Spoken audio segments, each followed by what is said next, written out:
Hey besties, welcome back to Manifest with Beth. If you're ready to shift into the version of you who has it all, hit that like button, subscribe, because this helps me get out to other people who may be looking for answers themselves. And if you do want help locking in your new reality, click the link in my bio or email me for coaching at manifestwithbeth@yahoo.com. But today I had somebody tell me that they've heard other coaches say that robotic affirming is just a band-aid for your manifestations, that you won't actually keep it.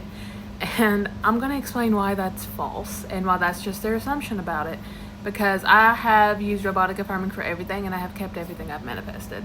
So we're going to get into that. This is actually not the first time I've heard of another coach saying something like this, but apparently a coach said that robotic affirming is a band-aid and doesn't work long term and you will shift back, and states is better. How do you get in the state? So I did actually make a video about how robotic affirming is long-term and why it's long-term. But, I get it. I get the confusion because unfortunately the manifestation world is full of people who think that their method is the only way. But that's not the case. That's not the case. And I'll let you know why robotic affirming does shift you. You can literally shift your whole identity with robotic affirming, with repetition. But at the end of the day, you are the operant power.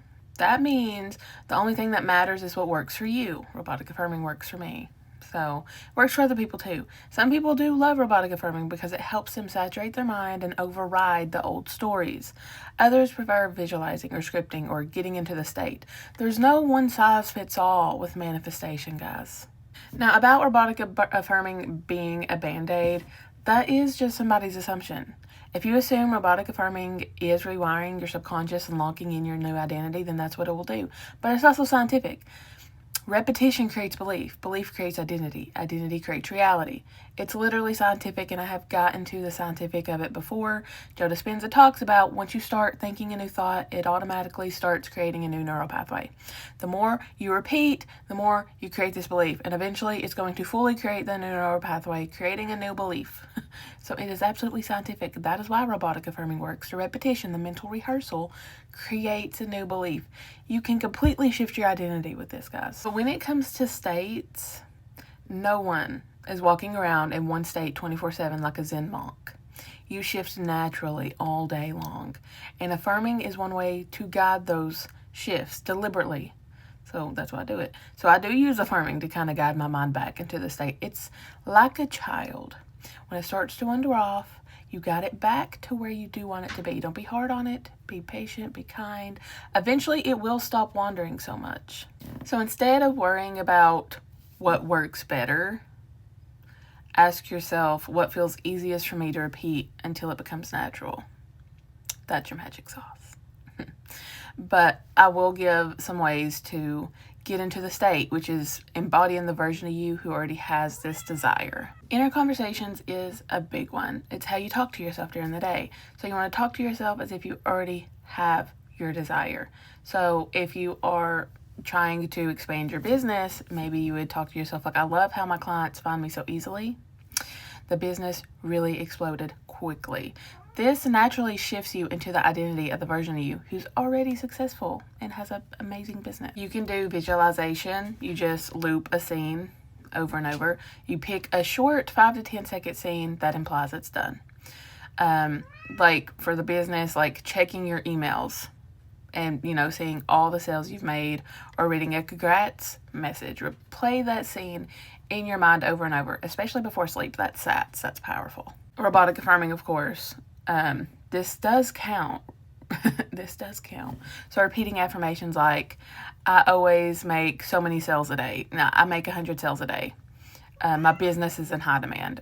Eventually does create the state of belief through saturation and familiarity. Change your self-talk. States are just identities. So shift how you talk about yourself. I'm a natural at this. My energy is magnetic. I'm that girl. I always get what I want. Change how you view and talk about yourself.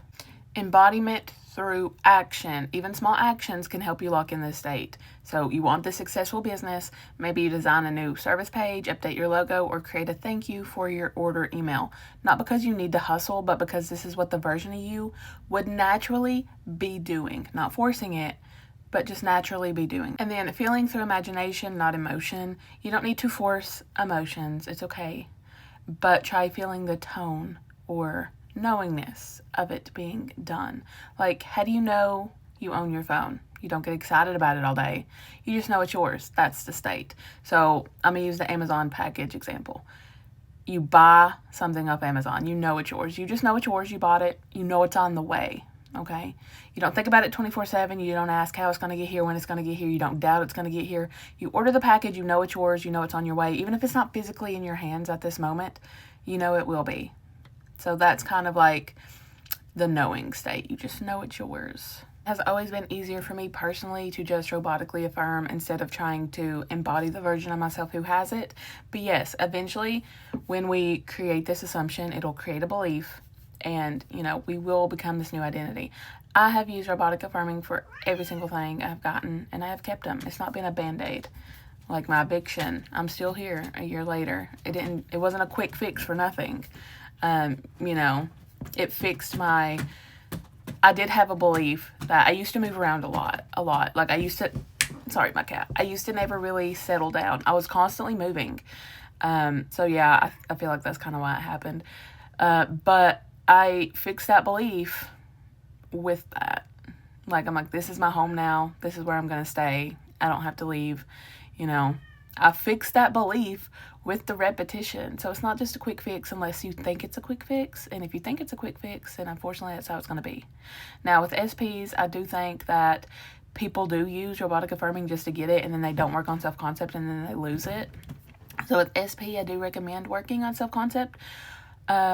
If you can manifest them back first, that's fine. And then once you get this person, make sure your self-concept is decent. You don't want to be thinking, oh my God, they're going to leave me again. They don't want to be with me. They don't love me. I'm not worthy of this relationship. You don't want to think like that. So at times, yes, people can use robotic affirming as a quick fix, but it's, no. If you change self, you absolutely can keep whatever you manifest. I have. But I do want to add a few more things. We're always in a state. States aren't rare or mystical. They're who you're being in any given moment. If you're thinking, ugh, nothing is working, you're in a state of lack. If you're thinking everything is unfolding perfectly, you're in the state of fulfillment. You shift states all day long, guys. When you remember something sad, you're in a state of loss. When you get a text from your crush, you shift into a state of feeling wanted. You're doing it already. Manifestation just asks you to start doing it deliberately. Any technique we use is just a tool. It's a bridge, like a vehicle to get to our desired state. So whether it's affirming, visualizing, scripting in a conversation, listening to a subliminal, saying it's already mine in the mirror, whatever you use. You're not doing it for the technique's sake. You're doing it because it helps you to assume the state of the version of you who already has it. So instead of asking, how do I get into the state, ask, what helps me feel like it's already mine? What would the version of myself who already has this be thinking? How would I be thinking if it was already mine? If affirming gets you there, do that. If imagining a scene, visualizing gets you there, do that. If simply deciding it's mine and it clicks instantly, then that's enough. And I mean, I do think that is the point of manifestation. Eventually, we will get to the point we don't have to use a technique. We will have enough confidence in ourselves and our power that we do just simply decide this is mine now, and we forget about it. Like, we don't use any technique to try to get it anymore. We just decide it's ours, and that's it. It shows up in our reality. But some people, they need a little extra oomph to get there. So techniques are great. You can use any technique if it helps you get to that state. And eventually, once you gain enough power and confidence, once you gain enough confidence in your power, you will just be able to simply decide. You will be able to go to that state naturally. But until then, it's okay. It's absolutely okay to use any technique you need to. And affirming definitely gets you into that state.